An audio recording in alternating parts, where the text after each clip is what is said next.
তাৰে আগৰ দিনা মোক কৈছিলে কিবা কি মানে এতিয়া দোকান অলপ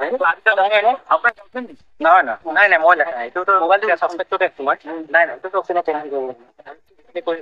ছোৱালীজনী পানিছমেণ্ট পাব বুলিয়ে সি সেইটোত দিলে কিন্তু পিছত সি ৰিয়েলাইজ কৰিছে এতিয়া কৈছে যে মোৰ এইটো বহুত ডাঙৰ ভুল হৈ গৈছে। মহৰমৰ দিনাই মছজিদত মৃদুপৱনে পেলাইছিল মাংস।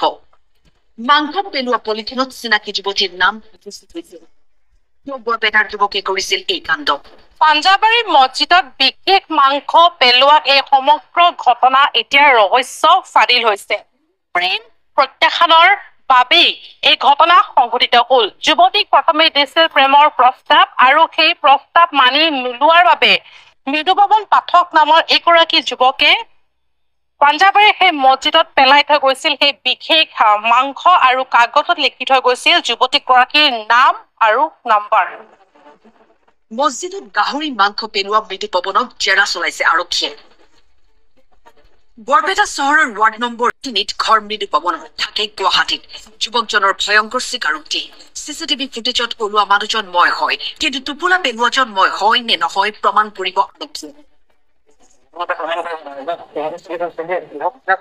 তাৰে আগৰ দিনা মোক কৈছিলে কিবা কি মানে এতিয়া দোকান অলপ নহয় নাই নাই মই লেখা এইটোতো মোবাইলটো ছাছপেক্টটো দেখছো মই নাই এইটোতো অপশ্যনত মহৰমৰ দিনাই এই ঘটনা সংঘটিত হৈছিল পাঞ্জাবাৰীৰ মছজিদত। যুৱকজনৰ বিৰুদ্ধে BNSৰ অধীনত ৰুজু কৰা হৈছে গোচৰ। আপোনাৰ মাংসৰ কি হৈ আছিলে কিন্তু পিছত আমি আহি গম পালো কোনো মাংসৰ জাতি ভেদ নহয়। তেওঁ কিছু মানে নিজৰ ব্যক্তিগত ছোৱালী কিবা সংক্ৰান্তত কোনো ছোৱালীৰ নাম্বাৰো আছিলে তাতে।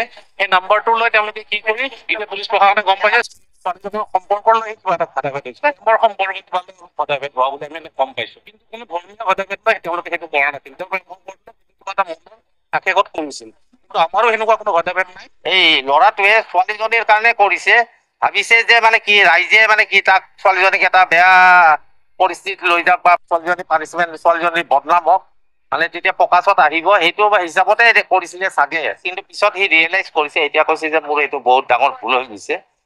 সি যে আইনে তেওঁক ব্যৱস্থা কৰে সেইটো ব্যৱস্থা